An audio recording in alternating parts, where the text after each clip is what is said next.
Sunday the 18th of April dawned a perfect windless day in Cape Town. Cyclists, runners and hikers were all out on the mountain. Lizette Lombard was running just above Rhodes Memorial. I just first saw this little fume of smoke to the left-hand side, and I thought it was okay, and I was just going to continue with my trail run, and the next minute when I looked back at the fire, it was escalating at a tremendous speed. I think my car just got burnt at Rhodes Memorial. It's spreading like wildfire. There were 2 explosions that I later heard was the gas bottles of the Rhodes Memorial restaurant, and I at that stage thought it was my car, and then all of a sudden I just had these fumes coming up right in front of me. That's when I really panicked and realized I need to leave my car and run for my life. A small fire started by a homeless person was reported at 9 a.m. and fire crews were at the scene 45 minutes later. Sun, look at the sun, it's so red. Then 4 helicopters were dispatched, but once it hit the historic stone pine trees below Rhodes Memorial, the fire accelerated rapidly, spreading above and below the highway. Rhodes Memorial Restaurant went first, and then Mostert's Mill. Built back in 1796, and remarkably, this is the first time it's been burnt in its 225-year history. It was the oldest working mill in the country and part of the original Welgelegen farm. Laura Robinson says that tragically, the restoration by the Friends of Mostert's Mill had just been completed. Looking at what remains, do you think it can be restored? They'll have to check for cracking and structural damage. But a lot of the timber work was part of the original restoration. And with the will and with the funds, it can be done, yes. I think all of us would love to see it restored and operating again. Other historic buildings destroyed were the Miller's House next door and Cadwell House down the road. We've seen fires rage across Table Mountain for decades, but despite UCT being high up on the mountain, this century-old campus has never been struck. But this is where the greatest damage has been this week. The world watched in horror as UCT was engulfed in smoke. Images of students trying to save their residents went viral. The first thought was that the chemical engineering building would blow as it's closest to the mountain, says VC Namogeti Pakeng. When the fire erupted on the roof of the library, we were not even looking there. We were focused on areas that we thought those are areas of risk, of crisis, and boom, it came up on the roof of the Jagger. The images of all 3 floors of the 1930s Jagger reading room on fire were incomprehensible. It housed the internationally acclaimed African Studies collection with its priceless and irreplaceable original manuscripts, paintings and photographs. The history of a nation. Executive Director of Libraries Ujala Satkur says the fire curtains had been tested just the week before, saving the rest of the libraries. I think this is one of the worst nightmares of any library director in the world, to be witness to such devastation and destruction of the human record. And what do you need to do to rebuild it? The heart of any university is the library, and every UCT graduate will remember the Jagger reading room with reverence, having spent endless hours of their academic lives there. The 70,000-item African Studies published print collection started in 1953 was destroyed. An entire 20-year African Studies film collection of 3,500 films, government publications from South Africa and across the continent, all critical teaching and research tools. People have invested their family archives, struggle history, films, photos with UCT for safekeeping, because their damp or dusty garages weren't the place for this invaluable history.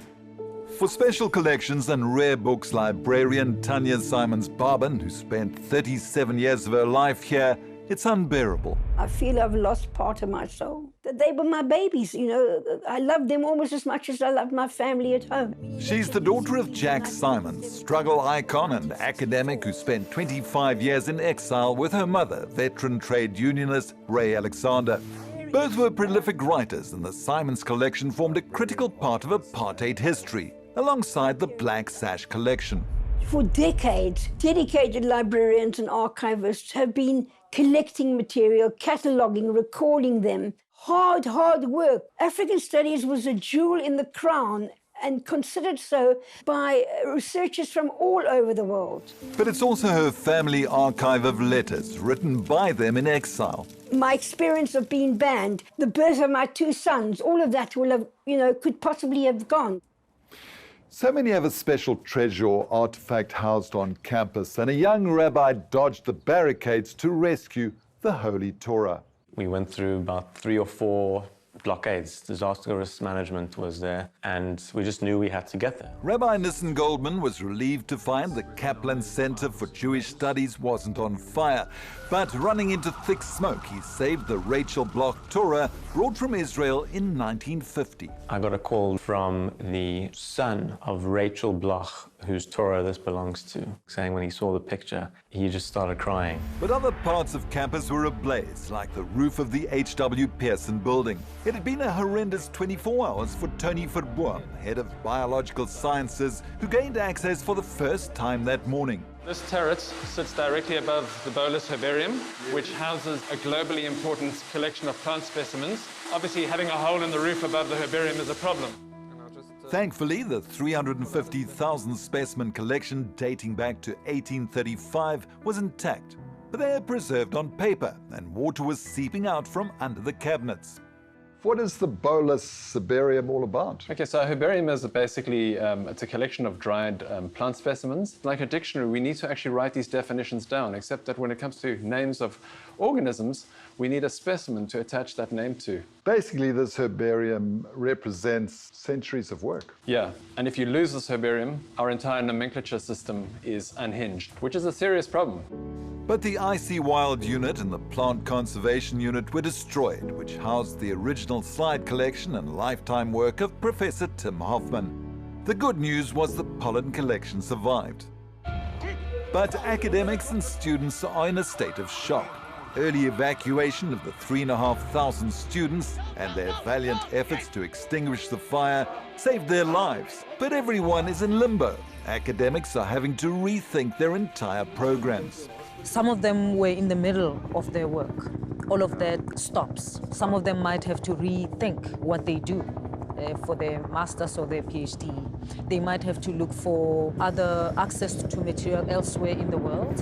Now it's a race against time. They started draining the water from the basement just below the reading room floor on Tuesday. We may be losing originals, but in some cases we would have access to digitized content. I know there's a huge concern about the SAN and KOI collections. We can say some of those collections are intact. There's been a global outpouring of support, both in terms of restoration and finances, but most critically, to recover as much material as possible. Based on previous disasters, if you look at the destruction of the National Library of Sri Lanka, Egypt, etc., Timbuktu, a group of librarians have started an online community and putting out a call to researchers and academics who've used us and say, can you then upload the materials that you used? But priceless collections are feared lost, like the original copy of a Bible dating back to 1535. It's not only the struggle material, it's the whole caboodle, the development of the human mind. It's been a week of shock, grief, and finger-pointing, enormous losses and near misses. A cataclysmic event in the intellectual history of the university and of the country. But the solidarity with the university, the firemen and the students has been remarkable. It's a great tragedy, but with each tragedy comes an opportunity. We're determined to bounce back stronger on this.